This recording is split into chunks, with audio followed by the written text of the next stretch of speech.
rest in peace, David Thomas.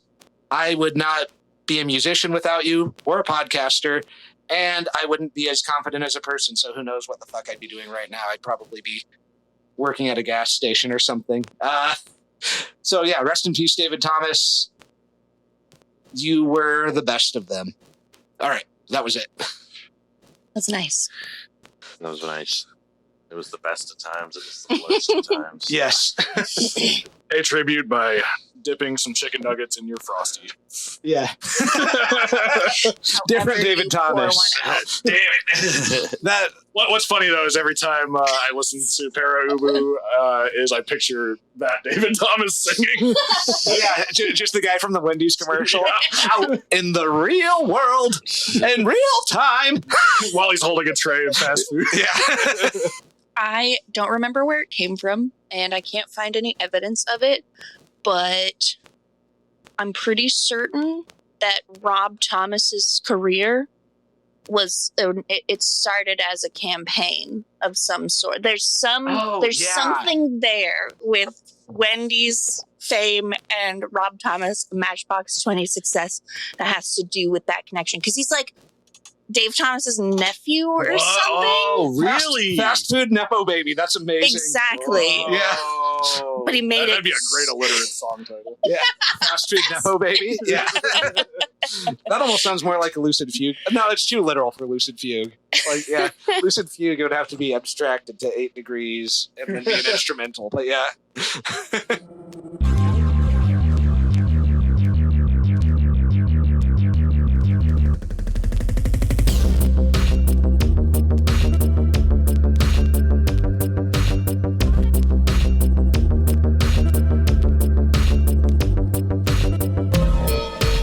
Welcome to today's episode of Side 1, Side B with Dave and Steve.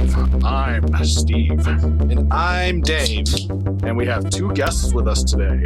Go ahead and introduce yourselves. Hi, my name's Clayton. You've probably heard me on this show before and are probably leaving to listen to another episode now. Like, man, his audio was terrible in that Jerry Cantrell episode. It was only the one half of the Jerry Cantrell episode, too. It was probably more than half. We'll see what it comes down in editing. Yeah, I think can be considered a regular at this point. Ooh. Yes. Yeah. This is my 4th, I think. I think maybe 5th. Like, you've been... Maybe 5th. Like, you've been here almost as much as Sean has, I think, at this point. Yeah, let's see. You've had 2 Iron Maiden guys. 2 different Iron I Maiden guess technically 5th, because Jerry Cantrell was 2 episodes. Yeah.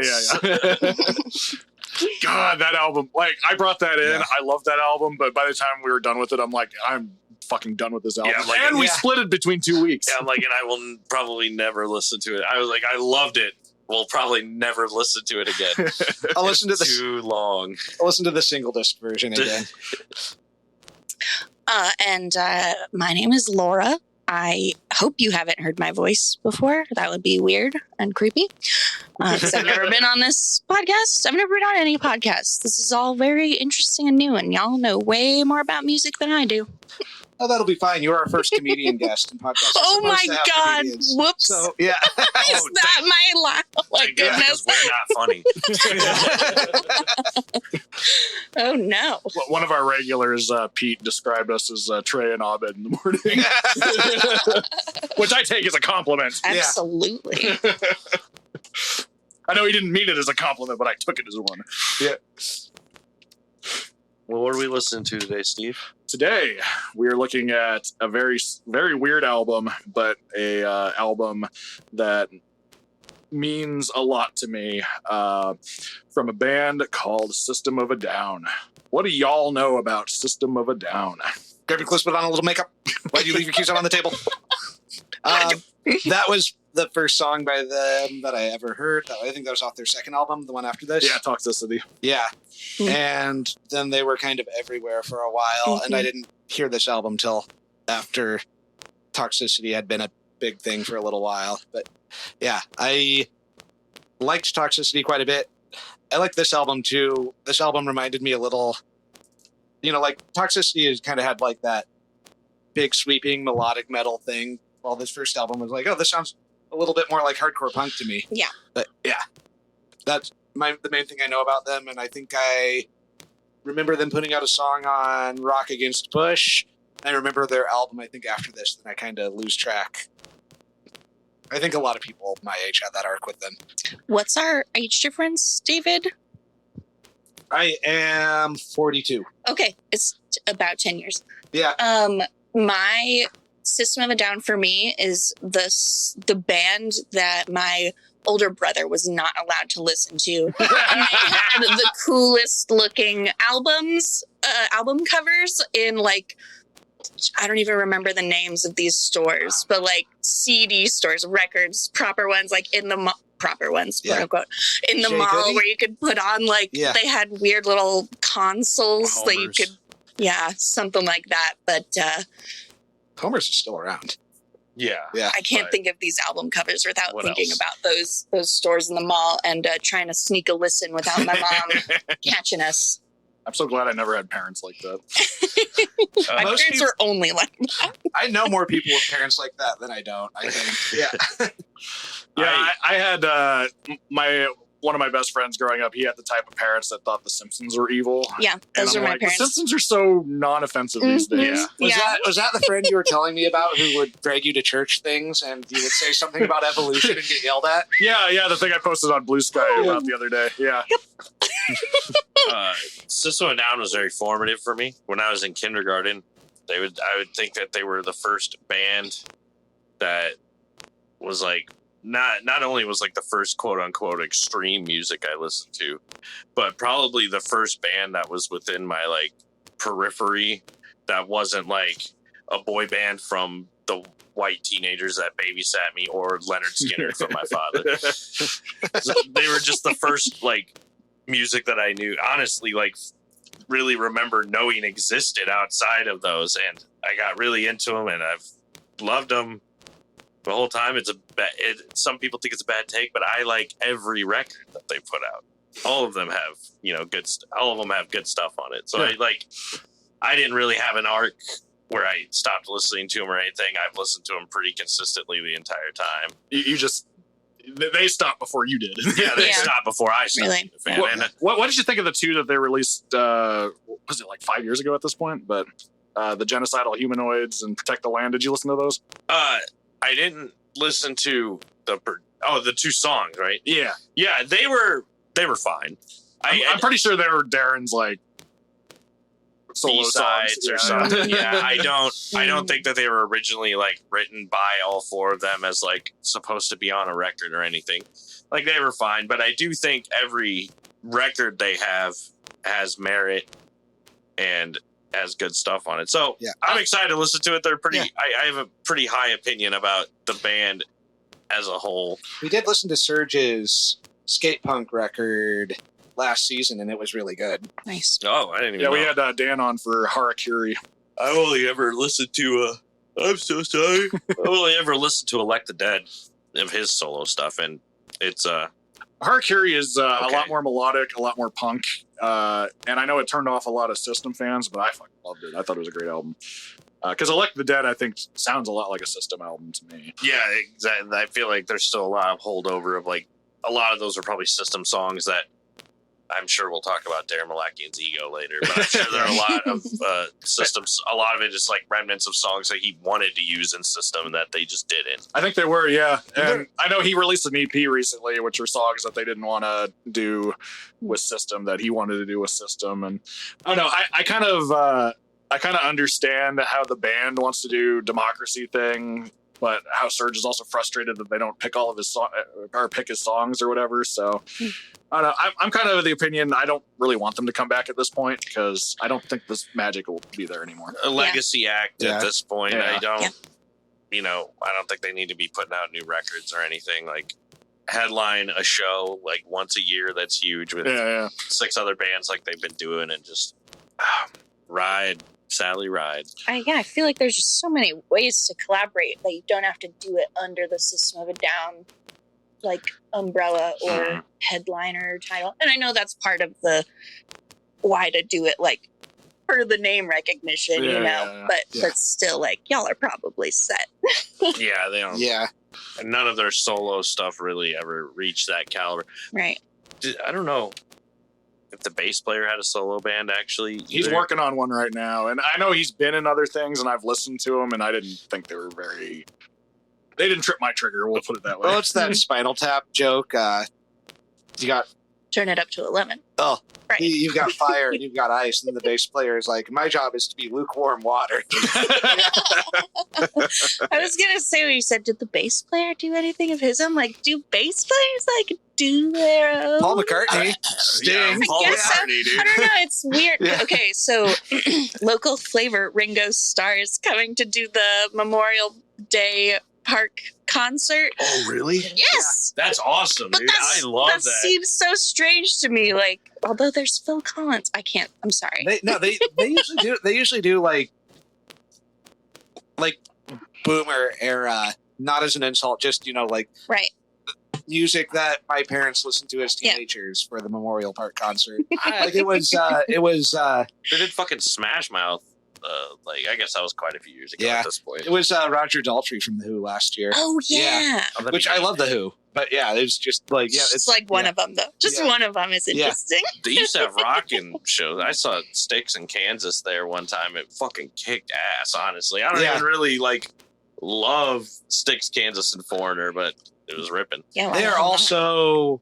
I saw CCR there, without John Fogerty. Oh, without John Fogerty. No, it was Creedence Clearwater Revisited. It was everybody in Creedence except John Fogerty. Playing John Fogerty songs because the album where they tried to have everyone else write songs was bad. Oh, yeah, Mardi Gras. Yeah. That's a good one for the show. Sorry, we're digressing from the topic, but Mardi Gras is a good one for your show. We'll do that when we do the Oops All Bad album season. The one where it's going to lead up to Lulu by Lou Reed and Metallica. Oh, yeah. It's going to be hard for me to find bad albums that I've bought. They don't have to be in your collection. We can acquire them in other ways. Yeah. I love listening to bad albums, so I have so many of them. But anyway, I'll talk about a little bit about my System of a Down experience. Back when I first became aware of them, it was after their heyday, kind of. I started listening to them, I want to say 2006, 2007. So I bought Surge's Elect the Dead shortly after I bought Toxicity. So I bought Toxicity and then Elect the Dead, and then I came back to the one we're going to be talking about today. And this one I did not like for a long time. It wasn't until I became weirder myself in my music taste that I got the genius of it at that point. Was it did you get it when you were only into it has to be like real pure metal? Yeah, I talked a little bit about this in the Slipknot episode, where at the time I was basically just into like 80s speed metal and thrash and things that sounded like it. And I had a soft spot for Slipknot because they're from Des Moines, and I thought I could relate to them as a Midwestern boy myself. Their stuff is very Midwestern. Yeah. Yes. But as somebody who was at the time very liberal and turning more into a leftist as time went on, Surge's point of view and lyrics got me to listen to System of a Down, even though their style at the time didn't appeal to me. Like, I really had to make myself listen to it. Then eventually, as I got into more avant-garde things and my weird metal elitism shit just melted, I'm like, oh god, this album is amazing. Because Toxicity has a number of quote-unquote normal songs to it, so it was a little easier to... Yeah. Rick Rubin did that. Yeah. But yeah, this one I had a weird reaction to. I was like, what the fuck is this shit? and now I'm like, yeah, this shit rules. But so I want to say, God, I think I really started liking this album about 10 years ago. And there was a point where I was looking to listen to things that I had in my collection that I didn't give enough of a chance to. So I had like a whole like System of a Down phase about 8 years ago or something, and that's when this album clicked for me. And Serge's songwriting really affected my current songwriting a lot. I think I can hear that quite a bit. Yeah. Like the way that he goes between different genres of music, you can hear it in System and you can hear it a lot more in his solo stuff, but that's something that appeals to me. Lyrically, the way that like he just like brute forces some lyrics, like I love that meme where it's just like every System of a Down song is like, I'm the Mushroom Man, I'm the Mushroom Man, and then it's like a Wikipedia article. Yeah. And it's like Bad Religion in that way. Yeah. And I think it was during the Bush years, I think it was that matter-of-factness that I thought was really needed at the time. As a young leftist in the Bush years, there was a degree to which I felt like I was going insane because everyone was like all in on invading Iraq and wearing little American flag lapels. And everyone was talking about freedom fries and freedom toast. And just like the fact that there was like System of a Down and Green Day being like, no, fuck George Bush was very important to me. And also getting on, well, did they get on the radio? Yeah. Okay, that was like a huge thing. Yeah, they were huge. I was steeped in that fucking Toby Keith culture. Put a boot up your ass. The American way. The American My way. daddy, sir. Sorry. That shit is like unfortunately seared into my brain. Remember when the Dixie Chicks got canceled for the most mildest of... And they were one of the... Like, I can't listen to Dixie Chicks anymore. Come on. Ruining country music is just another crime of 9/11, you know? Like, Totally, victim of 9/11 yes. because, like, oh my God, country music in the 90s was at its apex. It was so good. It made so many people gay. It was so good. It made so many people gay. And it was just a different time. America truly was the greatest country on earth up until September 10th, 2001. Yeah. But I initially came to System of a Down was like, I like that my parents don't like it, obviously. And, I'll take I'm too young to really consider the lyrics. But then when I returned to it later in life, like I liked the hits, I suppose, when they were first coming out. And then I came back to it in high school, which would have been closer to 2010. And that's when I connected with the lyrics more and Serj Tankin's actual just talent. I do appreciate just incredible talent, and his vocal everything is amazing. For me personally, the way that he approaches singing is something that allowed me to step out of the monotone growling that I just did in Megaton. And, I don't sound anything like Serj, but, because I'm a baritone and he has like every range basically. Yeah. But like when he does that more, I don't know, the thing that reminds me of the B-52s, like that range. Yeah. I started Schneider thing. Yeah. I started accessing that range from like, or well, maybe not that range, but that vibe when I was practicing along with these songs, and I've applied it a lot more into things that I've been doing. Well, when David Thomas from Para Ubu taught me to not be embarrassed by my voice, basically. Yeah, it was very similar for me. Yeah. My range is not his range. My singing voice sounds more, I don't know, like Ian Curtis from Joy Division or Dave Bamian from the Damned, that type of thing. But just hearing, like someone just go out there and do like that high pitched warble that was weirdly harmonizing with the synth, even though neither of them were entirely tonal. That's like, okay, I can do music. So yeah, like it doesn't have to be like who influences you as a vocalist doesn't have to be someone you sound like, just someone who lets you look at it differently. I remember I told somebody one time that that Dio was a big influence on my vocals, and my shithead friend at the time was just like, "You don't sound like Dio." I'm like, I'm not saying I did. I'm just saying he inspires me to sing. Yeah. I wish I sounded like Ronnie James Dio, but I don't. But, Most people who try to sound like him fall on their face. Yeah.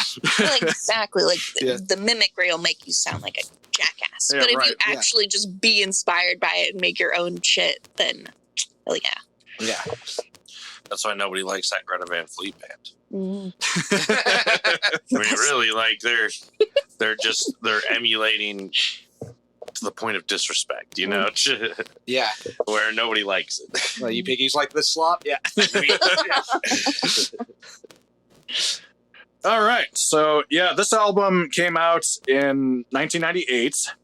There's a sticker on front that says, featuring Sugar as seen on main stage Ozfest 99. So, This would have put them as like contemporaries to Rage Against the Machine at this point too, which was doing not the exact same thing, but existing in kind of like the same universe.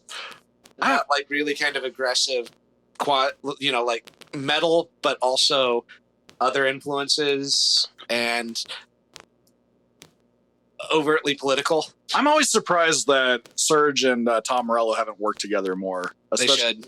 Especially since he's a singer without a band, and Tom's often a band without a singer. Yeah, I like Tom's like acoustic folk rock type stuff. The Night Watchman. Yeah, sometimes I would describe System of a Down as ADHD Rage Against the Machine. Yeah. They work too much in activism stuff. They can't get weird together. Yeah. Maybe that's the thing. Maybe they have something that they just don't agree on politically. Like they both appear to be the same kind of left-leaning person, but there's something deep down that like they morally don't agree with each other. Like one's a Trotskyist or something. And no one gets along with Trotskyists instead of Trotskyists. Well, I mean, they have worked together. I think they've done like live projects and stuff together, but I don't know. Serge will work with their drummer John, and John's a raging Trump idiot. So Yeah. we talked about that a bit in the Harakiri episode, how much he's fallen off the rails. Mhm. And I don't know, it's really disappointing to me that somebody can be in a band with lyrics like that and then end up basically becoming the antithesis of it.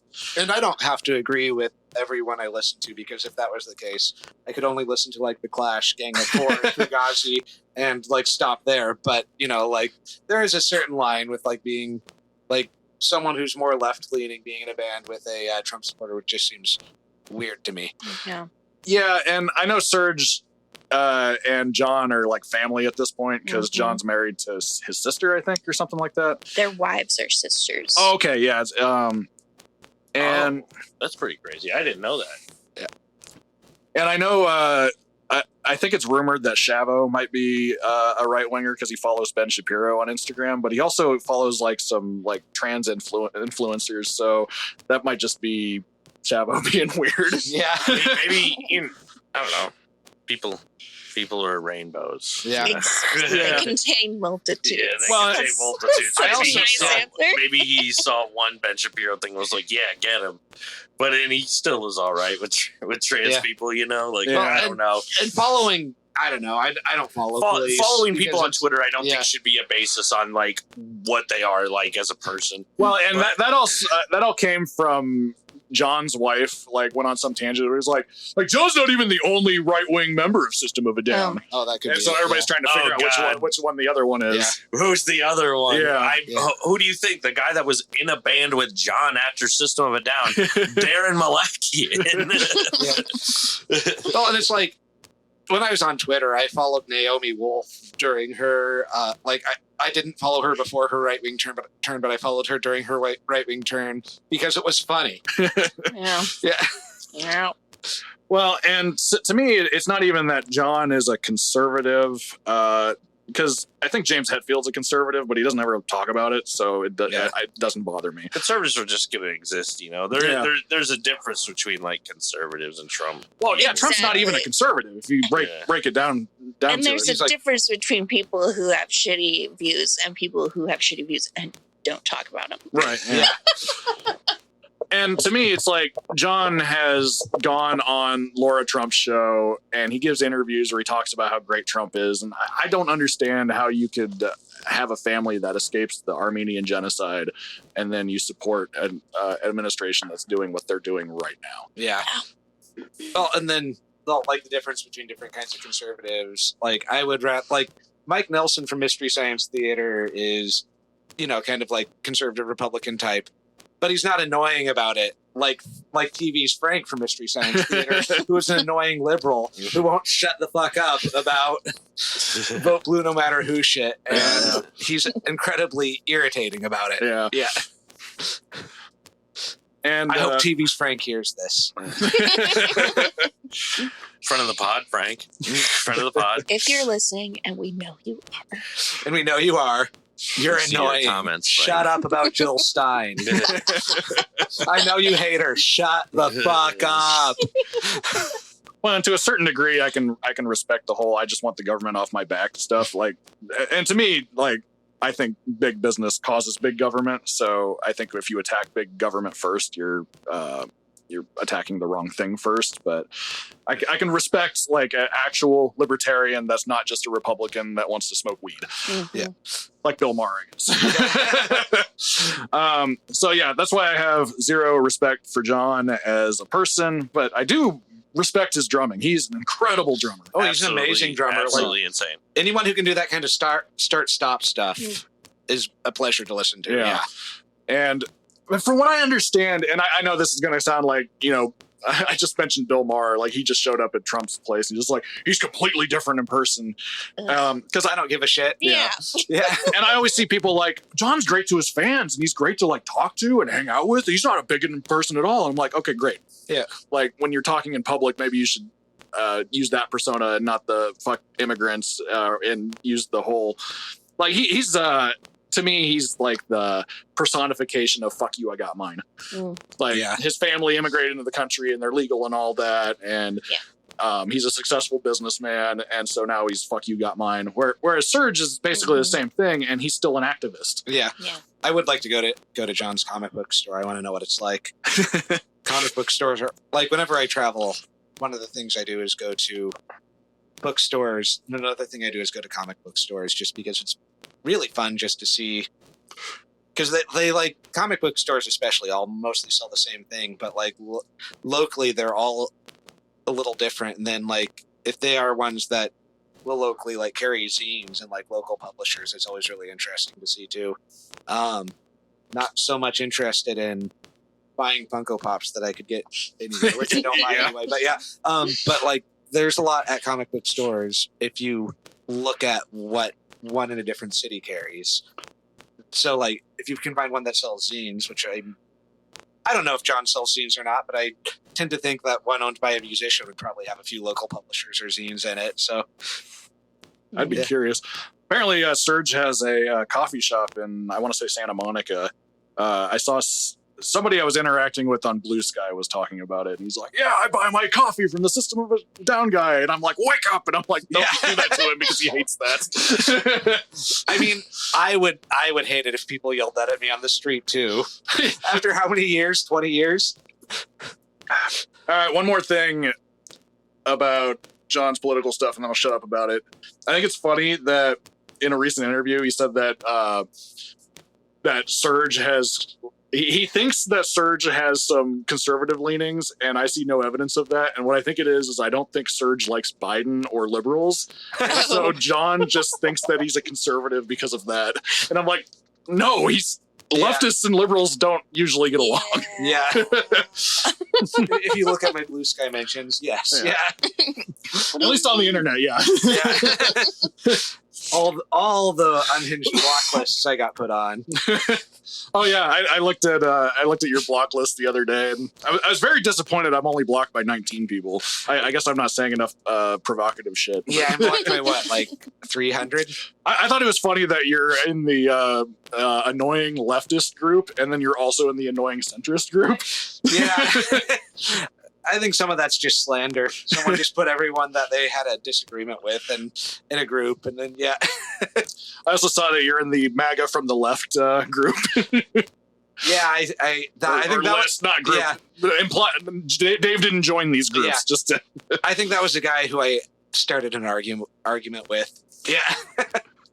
I used to get in fights much more. Now I don't care because I don't want my notifications to be as annoying, so I don't as much. But yeah, I don't have a Bluesky. yeah, you're fine. yeah. It's like, I heard someone describe it as Twitter with Tumblr characteristics, and they're not wrong. The only reason I'm really active on it is because I got banned from Reddit because of Dave. Dang. But anyway, enough about that. Let's talk about something that is much more interesting, and that is System of a Down. And next step, we'll talk about the artwork. Who wants to do the artwork? I can do it. It's a hand. Hell yeah. One Looks like outstretched hand on black background. Looks like it could be made out of plaster. Beige. Grainy. Grainy. Well, I have on the screen up here the propaganda poster that it's based off of. Is it the same hand? I can't tell. Yes, it is the Yeah. same hand. Okay. Same lines and everything. Yeah, that is absolutely the same hand. So they color But corrected what it. is the propaganda poster from? I didn't know that I was supposed to know this information. You should have done this. I'm pointing it out right now. The cover art is from a 1928 anti-fascist poster designed by visual artist John Hartfield for the Communist Party of Germany. Okay. So anybody Nice. that says that System of a Down isn't a political band, I'm like, I feel like this can't be one of the bands that people say is not a political band. I feel like this band and Rage Against the Machine are like two of the bands that's like there's no question on. I think People it's say because that about Rage Against the Machine a lot. Oh It's my really God. funny. They do. well, I mean, Paul Yeah. Ryan's favorite band is supposedly Rage Against the Machine, and it's like, motherfucker, you never listen to the lyrics, apparently. I don't know. So- Jeez. Their first and biggest hit was "Some of those who work horses are the same that burn crosses." Like that doesn't mean anything. Yeah, And some of that comes from, I think their guitarist, Darren, was just like, well, I mean, we have songs about other things like life and society. And I'm like, so did the Clash. Yeah. that's also political in a sense. Yeah. But anyway. Yeah, The insert also has this like cool, their face painted, ghostly image Ooh. thing. There That's we go. really cool. Just to pass that around. That's a very late 90s, early 2000s aesthetic. I believe at this Yeah. time they were like wearing a lot more like face paint and stuff like that. And then they got Rick Rubin to make Toxicity, and he cleaned their act Yeah. right up. Yeah. Well, I know in the Sugar video, he's all makeup up, and I've seen live footage Yeah, they all from this time where he kind of looks like Screamin' Jay Hawkins. There's a degree to which, though, wearing like a full face of like face, not just like makeup, but just like that kind of thick face paint, your skin doesn't really breathe. I can understand not wanting to do that on stage anymore. And it was the new metal. This is the new metal renaissance right now. Korn's coming out, System of a Down's coming out, and a lot of other shitty bands are coming out. So, and I mean, they all kind of did that thing. They wanted to be edgy and intense. You know, for me, They look like a cooler Coal Chamber. for me, System of a Down, I'm not certain they even fit the new metal like umbrella. I just don't think They've been. I would agree. I don't think they exactly are the same kind of new metal. I think the label's just like, we don't know where to put these guys, so new metal. Yeah, exactly. I think new metal is more used for the bands that all ripped them off. Yeah. That all ripped off Korn and System of a Down, like bands like Coal Chamber Yeah. and shit like that. I don't even know how old Coal Chamber is, if they came before System of a Down. So Yeah. please correct me on that. But Korn was probably the first new metal band. I think they were. Yeah. Their first one came out in 94, I think. Yeah. Even what they were doing wasn't like unprecedented. They just kind of pushed it in a different direction. Like well, they were just all on meth and didn't know how to play guitar, Yeah. and so they made those noises because that's actually all the noises they knew how to make, and it turned out to be successful. You know. Yeah. Well, and we covered the Judgment Night soundtrack, and I know that predated like all of that. but you can hear that. You can definitely hear the seeds of new metal in the Yeah. Judgment Night soundtrack. It's pairing. For those of you who didn't listen to the episode, because it is one of our older episodes, it is pairing a rapper with an alt rock act, and so you get some of them are more relaxed. Like the Sonic Youth Cypress Hill one is more of like a relax and smoke a joint type of song, but then you get like Faith No More and Booyah Tribe, and that is really heavy and intense, and both are great. It's a fantastic album. You should listen to it. The movie mildly sucks, but has some great moments. But the soundtrack is inspired. When we do the Oops All Bad album season, I can't wait to do Vanilla Ice's new metal album. Oh, man. I think we should bring Sean in for that one because he's gonna hate it. I mean, we're all gonna hate it, but Yeah. Sean won't look for redeeming moments, which is why we would bring him. see, we need to get him to yell at me harder than he did in the Iced Earth episode, and I think that album would bring that out. God, that is going to be a good season. Our plan is to do Metal Machine Music by Lou Reed, and then Saint Anger by Metallica, and then end the season with Lulu. So that'll be fun. Hell yeah. Hell yeah, brothers. Metal Machine Music is not a bad album. It's just a hard to listen to album. But yes. One of my favorites Us on the Town stories is that time that we were in that German bar and I put on Metal Machine Music on the jukebox, and then we just all kept doing it, and to the point that they turned the jukebox off. I just remember like people were just, you could tell the atmosphere was just tense. Well, at the beginning of the evening, before Metal Machine Music Part 1, because it's a double LP, and when they break it up on like a CD, which is what internet jukeboxes do, is they put them in CD track order. It's 4 like 14-minute songs of just nothing but guitar feedback. But like at the beginning, most people were sitting like this talking. As it kept going, people's shoulders started like going in, and people were sitting more like. we need to repeat more that like stunt this. someday. That's pretty funny. Like everyone's night was ruined except ours. It was great. Okay, so this album came out in the period where vinyl went out of style, and they weren't really making vinyl. I think they were still making like occasional like pressings for Big stuff. Yeah. For collectors. yeah. For my notes, I broke up the side 1 and side B by what the cassette tape listed the tracks as. Where does the cassette end on side 1? Soil is the last of side 1. Okay, perfect. So yeah, side 1, like there is a vinyl now, but I think it came out 10, 15 years ago. So If it costs too much, probably, I would guess. I went to look at the price, but I forget what it was. But yeah, it was out of my range. But yeah, side 1 of the CD has Sweet Pea, and it's spelled sweet like a hotel suite, and then pee like peeing, Like and, urine. yeah. And then next one is No Sugar. No with a K in. Yeah. Suggestions, Spiders, The Devil, and then Soil, as we mentioned. And Is yeah. the devil about Daredevil, the superhero? I don't know. Maybe. It says the devil's lovely a lot, and the new guy playing him is pretty cute. They knew it was coming.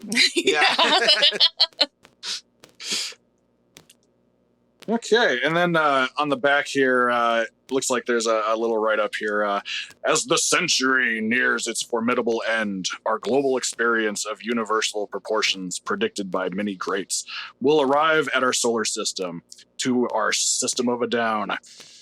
Authoritarian oppression, family abuse, depression caused by conformity, and economic devastation will be neutralized by technological terrorism in times of complete chaos. Control will never again be gained, for toleration will become extinct. A husband quarreling with his wife will not think twice or regret his spent bullet. Hungry children will not spare the grocer. Remorse in all forms will be removed from human thoughts and actions. Freedom will only be available through revolution or death. This system of a down is unavoidable as life on this planet becomes unnecessary. The hand has 5 fingers, capable and powerful. with the ability to destroy as well as create. We have the power to stop and reverse the tides of time by making our awareness of abuse known to the powers of industry and their uncouth political arms. Only raising this awareness and promoting personal peace within today's self-defeatist society can we allow a planet a chance to avoid self-destruction. Open your eyes, open your mouths, close your hands and make a fist. So yeah, not political at all. Nope. It's not a political band at all. Not a political band. It's a little pretentious. Most of their stuff isn't that pretentious. It's a little pretentious, but I don't disagree with the general sentiment. It sure sounds cool. Yeah. It sounds cool through like a megaphone. Yeah. Oh, I have one. But anyway. You can have the effect later. Add it in post. All right. I think that's everything I have to say. Does anybody have anything to say before we... Is it okay if I go pee before we start? And is your water on, or would it be better if I peed in your yard? It is on, and sweet pea. Yes, sweet pea. Let me take a look at that. I did look up the vinyl version of this. It was first released October 2018 for the first time in the U.S. on vinyl, and you can buy it now on Discogs for like $20. Oh, that's not bad. Huh. Yeah, $20 is like $7 shipping. Well, it's too late, so we're just gonna have to be inauthentic for this one. Yeah, and apparently it's suppressing from 2018. It's still considered a reissue. 2018. All right, here we go.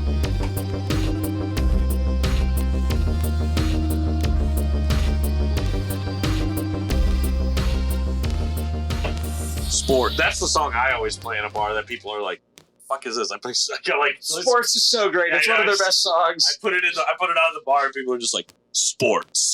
They just are like, what the fuck is this? Wiener Sports. dogs down on the beach. Sports. And we're back. Put that in. Shit. From side 1 of System of a Down. By System of a Down. Not featuring a song called System of a Down, unfortunately. I think... Okay, so for the Alliterates, I don't want our first album to be self-titled. I want like our third or fourth album to be self-titled. And then on that to not include a titular song and put that on like the 6th album. Just to confuse people and annoy people. There's a band that they released an album and then they released I think it was Red Fang. They released the title track to Murder of the Mountains on their next album. Oh, it's Kind of like Led Zeppelin. on the album with before or something like Yeah. that. Like Houses of the Holy, the album. Yeah, does that not too. contain Yeah, they did that Houses too. of the Holy, the song. Yeah.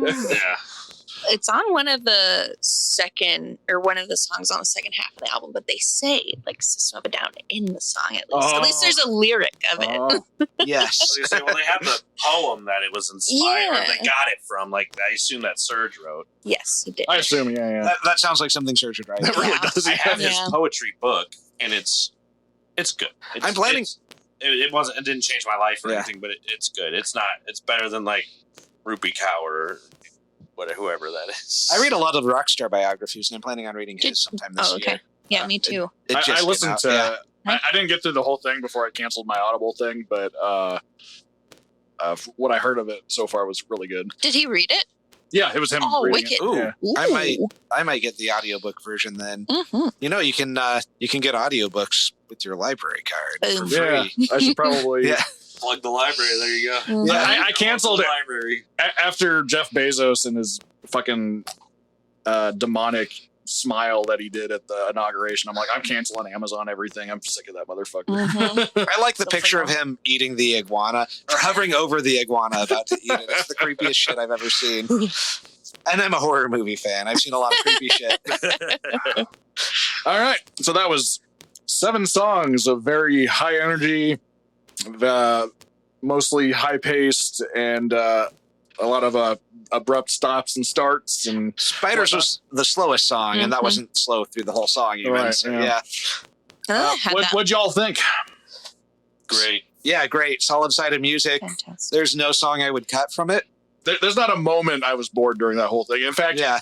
it went by so quick. I was like, "Oh, it's already done." Because usually I don't listen to it like it's a record. Yeah. Mhm. And that's one of the reasons why it reminded me a lot of more of a hardcore band than of a new metal band, is just like how like fast the songs were, how quickly they were over. They were all pretty short. I guess there's some that were in the 3-4 minute range. Yeah, it really wasn't until Soil where I guess Spiders kind of reminds me of heavy metal because I think Mastodon could do a killer cover of Spiders. But what I thought was like the most metal, I thought was like the solo part in Soil. But otherwise, to me, this album is much more hardcore than it is metal. Yeah. And it's much more precise than 80s hardcore. This is definitely like 90s hardcore. It is cutting edge precise. The John DeMayan is like the Bernard Purdy. If you all know who that is. He's the Bernard Purdy of the metal world. He's insanely precise. And it shows in the music. They're all like really precise. And I think there's like a story too where like I think Shavo originally came in to play guitar and Darren was on bass, and like there's something like Shavo played and Darren just made him switch. He was like, "We're fucking switching instruments, dude." I haven't heard that. I mean, maybe I'll look into that while we listen to the second half. But I swear that's another. I feel like I come on here and I spread rumors every time. It's fun to spread rumors. Every time I come on here and I'm like, "Well, I heard." But I think that's a true story, and it's so crazy because, like, I don't know, Darren has such a crazy style of guitar. Like, nobody sounds like him. He sounds like he doesn't really even know how to play the guitar that well, but he knows how to play it in System of a Down. Same thing with Shavo. Like, they came in not even really knowing how to play, but they know how to play System of a Down songs. Yeah. Everyone, including the vocals, play their instruments like a drummer. And that it's very rhythmic, very precise, very on beat. Yeah. Yeah. That's why they needed him to keep it together. Yeah. But before we settled on doing the album, we talked about doing the demo tapes, and I'll be curious because we're talking about now maybe doing it for a later season, because their original drummer had a very different style than John did. He was a lot looser, a lot more punk. And yeah, I think John's introduction to the band is probably what solidified them into the sound that they have now. They also probably wouldn't have succeeded as much if they couldn't do the start-stop thing as much. Oh, yeah. Like, that was the first thing I noticed about the first song by them that I heard, Chop Suey. Yeah. It was just like how precise it was, and just how it would stop. And then like every instrument except like the vocals, or everything but like the vocals and the drums would just like cut out sometimes, and then built like this big melodic outro. But yeah, if they didn't have a drummer that could do that kind of stuff, they would not have made it that far. No. Hats off. I know Rick Rubin gets a lot of shit, but you can't tell me that you would look at this band, you would hear this band live and be like, this is a platinum selling artist. You know what I mean? Like, they just don't sound like that. They don't sound like a platinum selling, like, I don't know. I mean, here they do. Like, obviously they're on this record and they got some good production and they've got all that stuff, but like, Rick Rubin had to discover them from those demos and seeing them live, and it's just good on him for seeing, you know, the talent that was there. From what I could tell, I don't think they would have broke if it wasn't for Rick Rubin championing them. Because I remember seeing a quote from him at one point where he's just like, System of a Down's my favorite band, but I don't know how to get them somewhere. And I assume maybe the new metal thing came out and he's just like, close enough. And like, Rick Rubin is cool. He's produced some of my favorite records. He did good work on it. Like, the Beastie Boys wouldn't have gotten off the ground if it wasn't for Rick Rubin. Like, they would have existed, but they wouldn't have gotten off the ground. They wouldn't have been like the huge megastars if it wasn't for how he produced that the License to Ill album. It's interesting because you hear, depending on the artist, like, I know Slipknot didn't particularly care for working with him. The guys from Black Sabbath talk shit about him. Like, it's funny to hear like, geezer just like, yeah, he was really good at sitting on the couch. Well, and then what's funny is like, I think he's just a really good at recognizing when a song is going the direction it needs to be, but I think he wants the artist to work it out. And I think that's the best way to produce something, honestly. Yeah.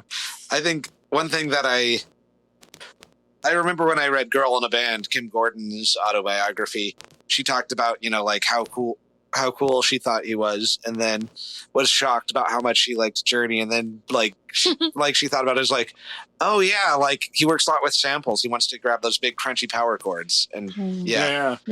I like Rick Rubin. I would be happy to work with him. Rick Rubin, if you're listening, produce the next Alliterates record. Not the one we already agreed to do with a friend. So the second one. But yeah.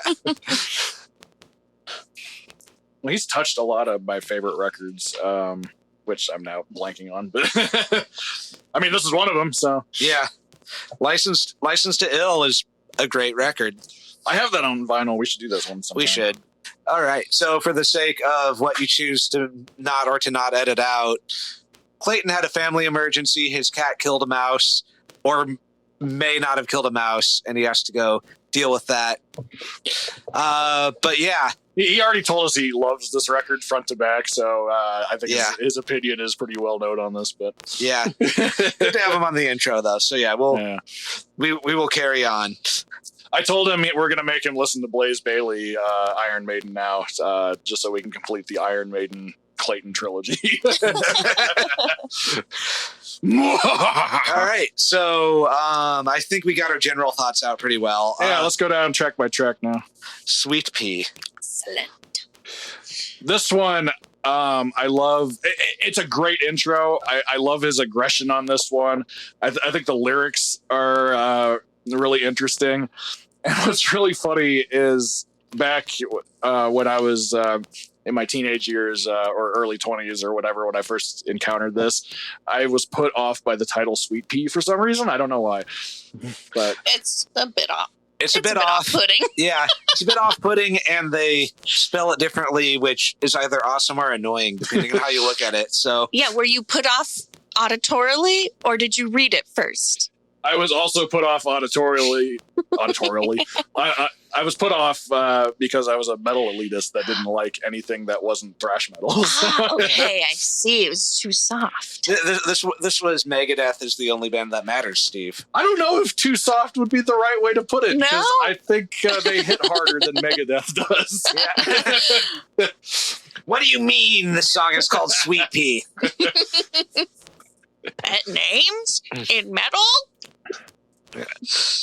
Yeah, I liked the little scratchy like guitar intro, and then that it came in, like the heavy sounded kind of like a breakdown, and how it came in after that, but it wasn't a breakdown. It was the beginning of the song proper.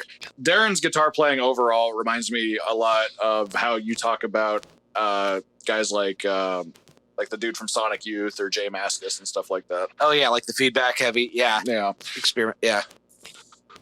It felt like there were 3 songs in there. Yeah. Just in the way that it's for all of the songs. Yeah. Yeah, they crammed 3 songs into 2.5 minutes, basically. Yeah.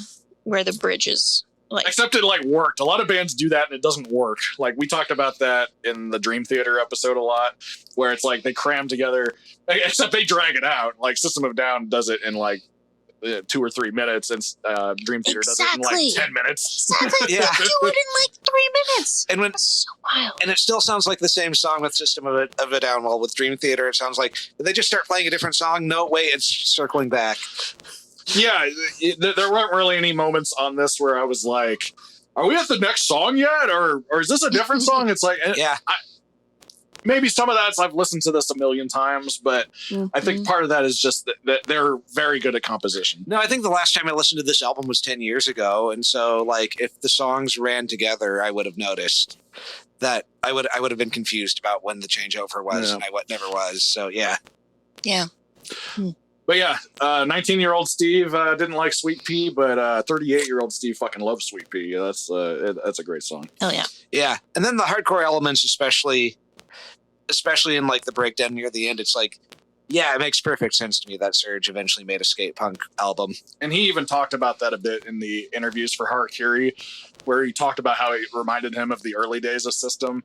And at the time, it didn't compute to me because that album doesn't sound anything like System of a Down instrumentally, but as far as the attitude and whatnot, I think he had a point. Next song, No. Double entendre. No, yes. Ooh. I really think it was too. Yeah.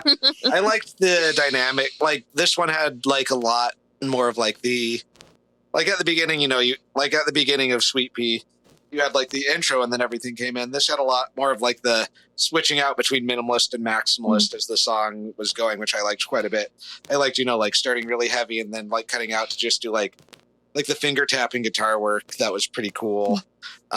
And one thing I liked about this is the bass was so distorted and such an important part of, you know, like just like the heavy part that it wasn't really holding down the low end. Yeah. And the drums took over for that. A lot of like floor tom and bass drum work making up for the fact that the bass guitar wasn't doing very much low end at all, which I thought was pretty cool. Yeah.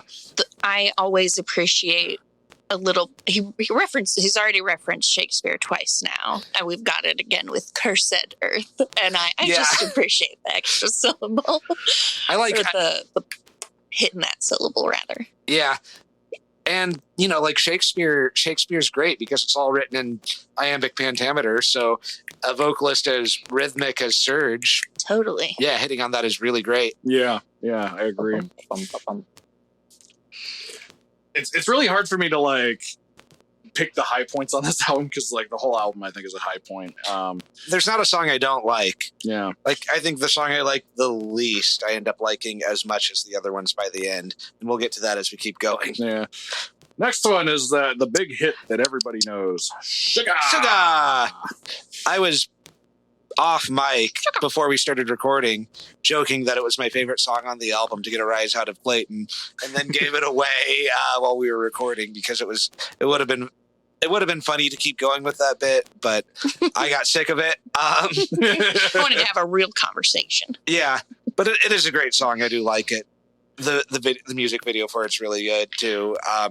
It's very LA, and that's what I got when I was reviewing it because I also haven't listened to this album in a very, very long time. It does sound like LA. But immediately just like kombucha mushroom people, like, yeah. I know exactly who y'all are talking to, and being mostly from having experienced all the music in the Midwest. Well, Yeah. Like to hear it. So California is like, oh wow, this is an LA band, and I just don't think about them like that. And his conversational tone while doing kind of like the LA vocal fry thing is very good.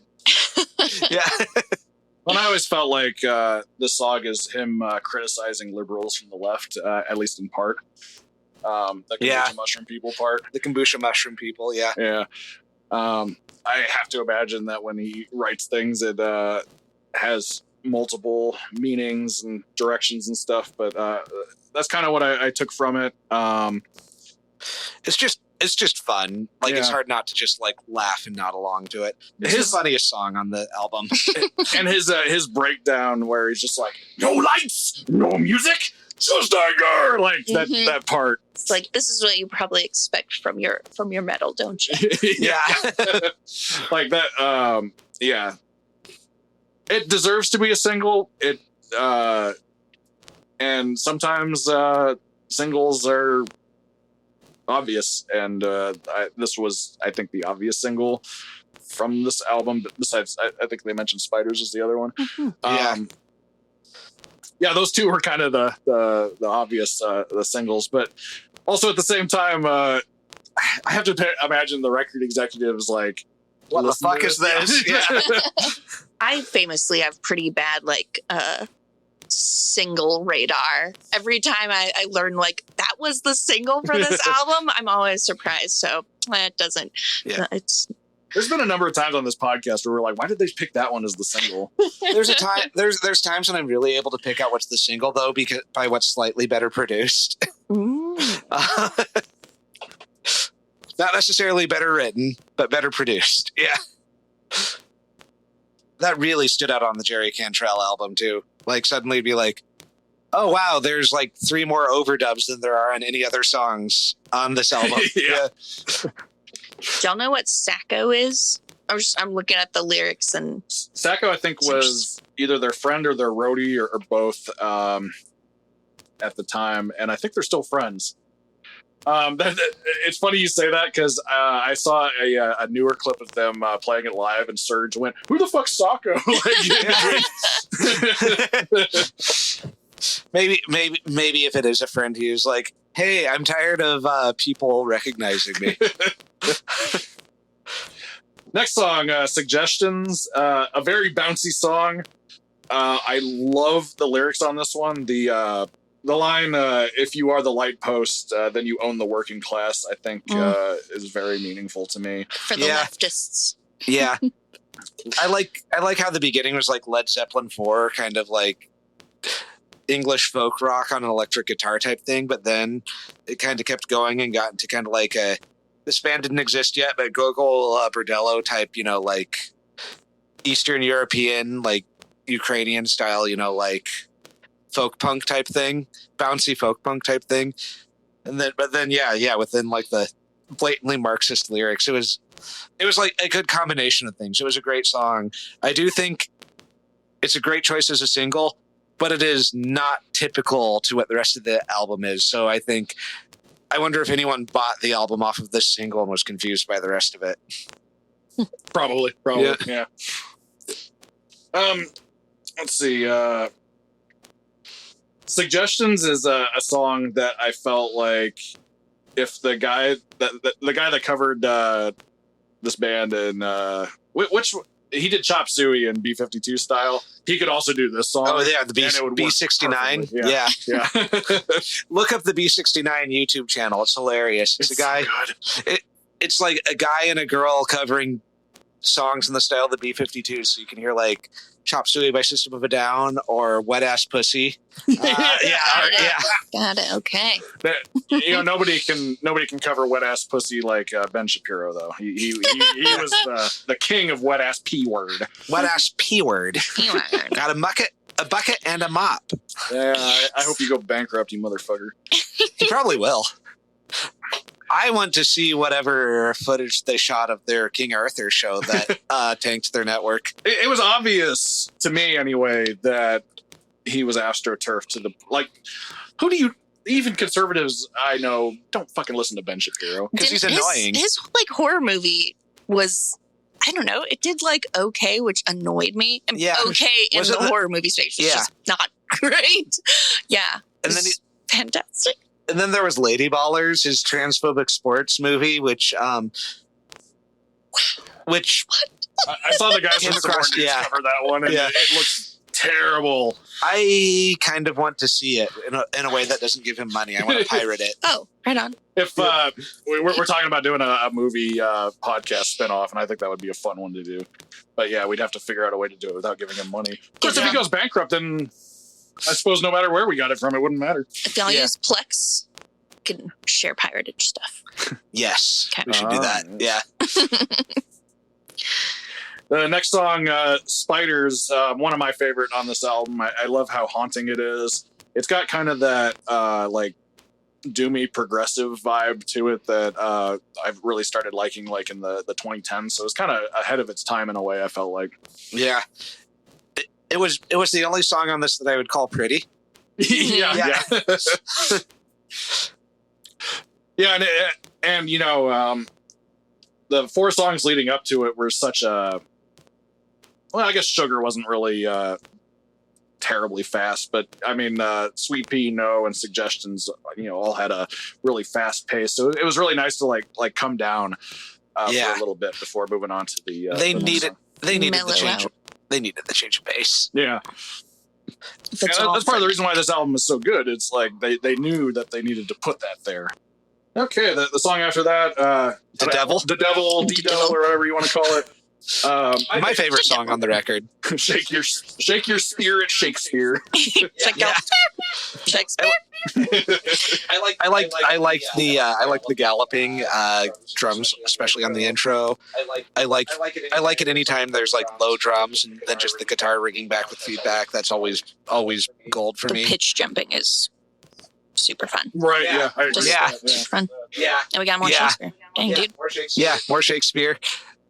I really like how he delivers the line, stupid people do stupid things, smart people outsmart each other. He's got kind of like a I don't know if desperation's the right Sing word song. with it, but I don't know. Transforming into, oh my god, who's the villain in Who Framed Roger Rabbit?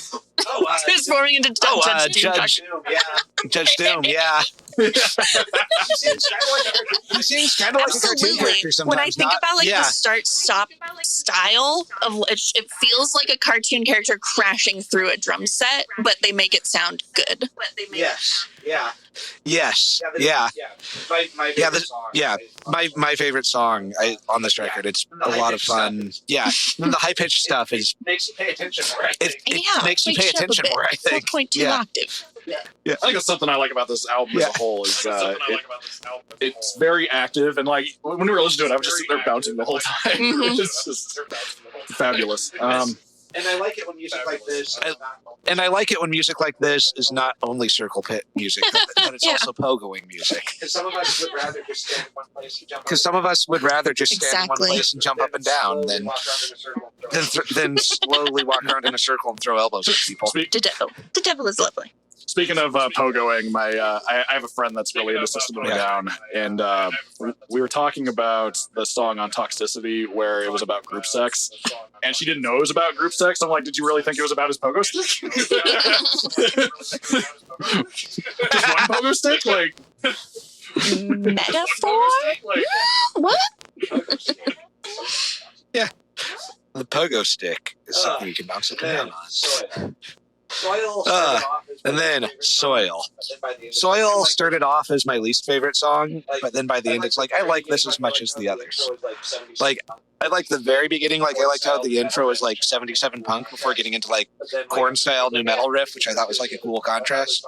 But then like at first I was like, this isn't as good as the other songs. It's still good. But then like by the end, as it like kept changing and kept doing different things, and this was one of the shorter ones too. And like a minute and 43 seconds, it's like, oh, this is just crammed full of great ideas. And if you can't latch onto one, you can latch onto the next. I really took notice of this one because just a great song. Darren did some old school lead guitar playing on this one, and he's not really known for his lead guitar playing, so I think it kind of sticks out because of that. Yeah. Known for his lead guitar playing. So there's a quote at the end of the lyrics here. It says, "We first fought the heathens in the name of religion, then communism, and now in the name of drugs and terrorism. Our excuses for global domination always change." 1998. 1998. Drugs and terrorism back. I guess it's still isn't that what they're talking about with MS-13 and shit? Like they're trying to pin that shit on. Yeah, we never stopped doing drugs and terrorism. Yeah, because that was like the heroin trade comes a lot out of the poppy fields in Afghanistan. So like even with like the post 9/11 order of things, it was a lot about drugs. Yeah. I have never listened to this as Street Sides because the CD age. Mm-hmm. And so this is the first time that I thought of it. It was really designed to be, yeah. This is the first time I thought of this as a closer, and listening to it as a closer, it's like, it works as a closer. Like, maybe this was them, maybe this was Rick Rubin being from, like, the 80s and knowing you break things up into two discrete sides, but it worked as a closer. I think there probably was some thought put into that.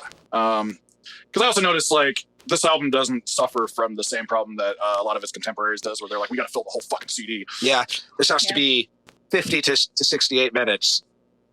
Yeah, and a lot of albums that came out in this time period, like, we talked about it with the Jerry Cantrell episode. It was just too much Jerry Cantrell. But this album isn't too much System of a Down, thankfully. Yeah. I was on Bluesky the other day, and we were talking about how annoying liberals are on Bluesky sometimes.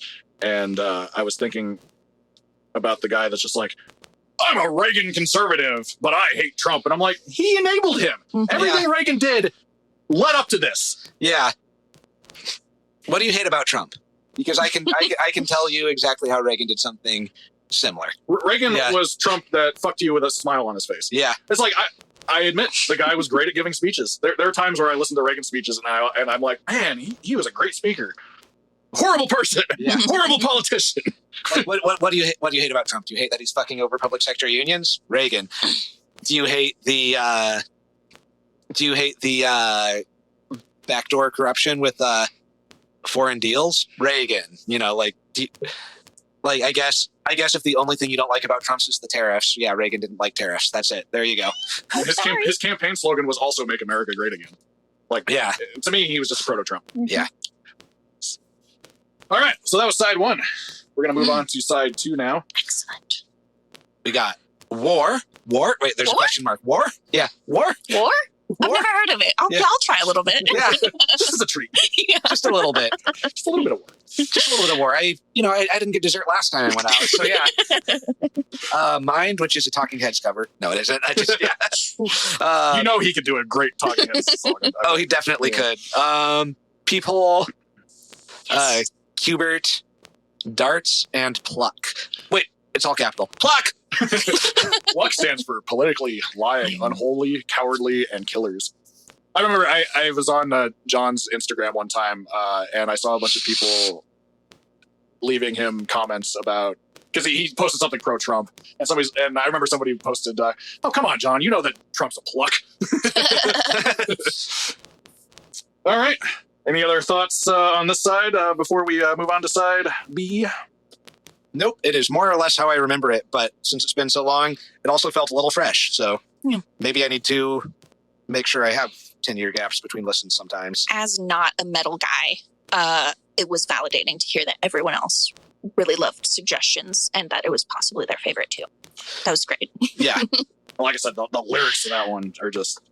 Yeah, those Right into my lyrics, they remind me of Alt J's, that one where they're talking about like the Indochina War and they just put you right in it. And with that historical, I'm not a history guy either, but that's what I like to get from metal. Other worlds that I might not see normally. Yeah. Because you're right there with them. Yeah. You want to see other worlds in a brutal fashion. That's what you want from it. Yeah. Was that quote from Grady Hendrix? We sold our soul. Was like, this is metal. I want to sing about dragons. Yeah. It's not dragons, but it's war. Yeah. It makes war feel like dragons. Yeah. Yeah. All right. Side B. Side B.